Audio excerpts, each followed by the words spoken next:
இங்க ஒருத்தர் இருக்காரு, யாருன்னு உங்களுக்கு தெரியும். அவரு பத்திரிகையில் விட்டுருக்காரு,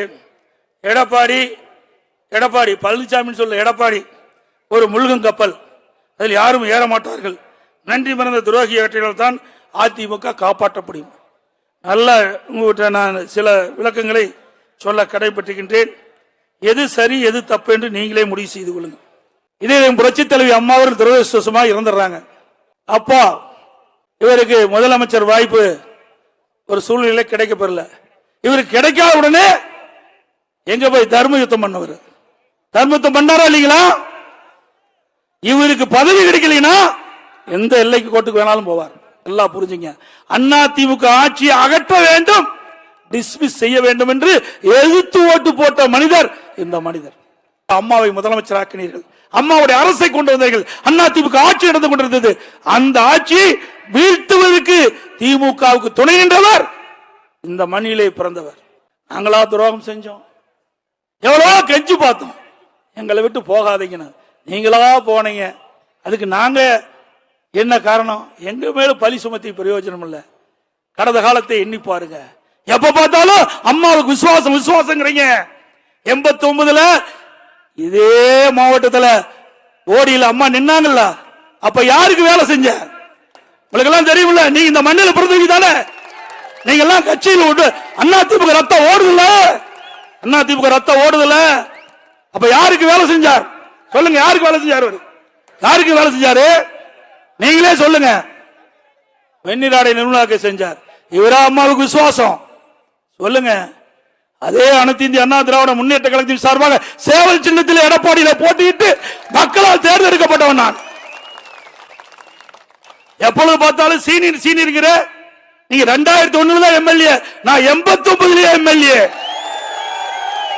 91 சேலம் மாவட்ட செயலாளர், 91 எம்எல்ஏ, 89 எம்எல்ஏ, 91 எம்எல்ஏ, வாரிய தலைவர்.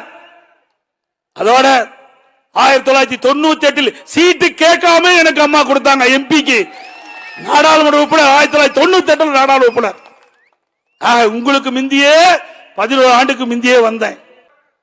கட்டளையை முடக்க வேண்டும் என்று தேர்தல் ஆணையத்துக்கு கடிதம் கொடுத்தவர். அதற்கு மேலாக இங்க இருக்கின்ற அத்தனை தொண்டனுடைய சொத்து பொன்மனச்செம்மல் புரட்சி தலைவர் எம்ஜிஆர் என்ற மாமனிதர் தலைமை கழகம் என்ற அற்புதமான கட்டடத்தை உங்களுக்கு கொடுத்துட்டு போயிருக்கார். அது என்னுடைய சொத்து இல்ல, மேலே இருக்கின்ற நிர்வாகி சொத்து, உங்களுடைய சொத்து, தொண்டனுடைய சொத்து.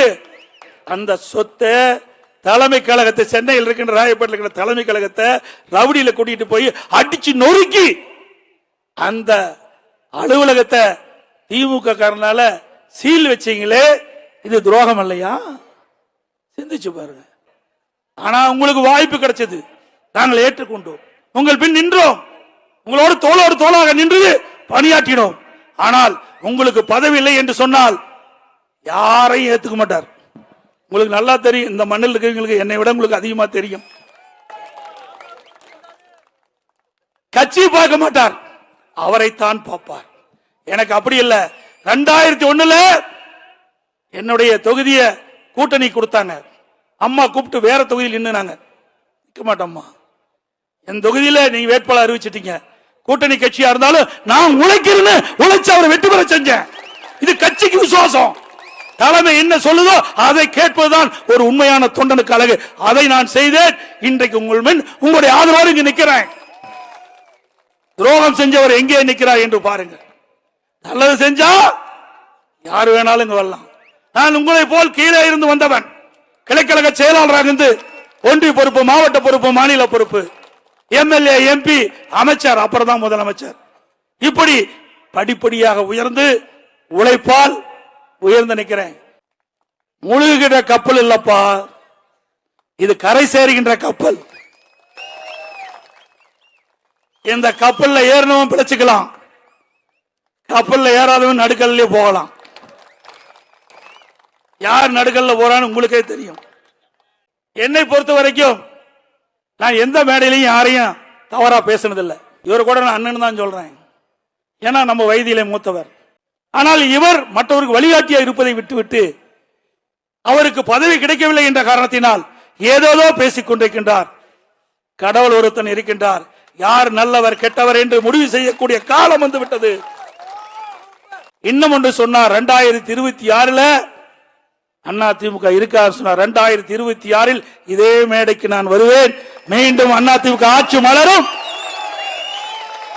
அனைத்து கழக தொண்டரும் புத்துணர்ச்சியோடு செயல்படுவான். இது இருபெரும் தெய்வங்களால் உருவாக்கப்பட்ட கட்சி. எந்த கொம்பனாலும் இந்த கட்சியை வெட்டி தடுத்து நிறுத்த முடியாது. என்னை போல 6 லட்சக்கணக்கான தொண்டன் இந்த இயக்கத்தில் இருக்கின்றான். ரத்தத்தை வீரவியாக சிந்தி உழைக்க கொண்ட தொண்டன் இருக்கின்ற வரை இந்த கட்சி எந்த கொம்பனாலும் வீழ்த்த முடியாது. ஆக விவசாயிகள் என்னுவார்கள், அந்த வயலில் இருக்கின்ற நெற்பயிர்கள் நல்ல வளர்ந்து விளைச்சலை கொடுப்பதற்காக களைகளை எடுப்பார். அப்படித்தான் இப்பொழுது அண்ணா திமுகவிலே களை எடுக்கப்பட்டுகின்றது. பயிர் செலுத்தி வளர்ந்து நல்ல விளைச்சலை 2026 கொடுக்கும் நேரத்தில் தெரிவிக்கின்றேன். இந்த பத்திரிகையில் வருது, ஊடகத்தில் வருது, இதையெல்லாம் விட்டு தள்ளுங்க. மக்கள் தெளிவா இருக்கிறாங்க. அடுத்த ஆட்சி அண்ணா திமுக ஆட்சி முடிவு கட்டி விட்டார்கள். அதனால இந்த ஊடகத்தில் வர செய்தி, பத்திரிகையில் வர செய்தி, இதையெல்லாம் மறந்துடுங்க. நாம் உழைப்பு உழைப்பு உழைப்பு, அந்த உழைப்புக்கு கிடைக்கிற வெற்றி என்பது நிச்சயம்.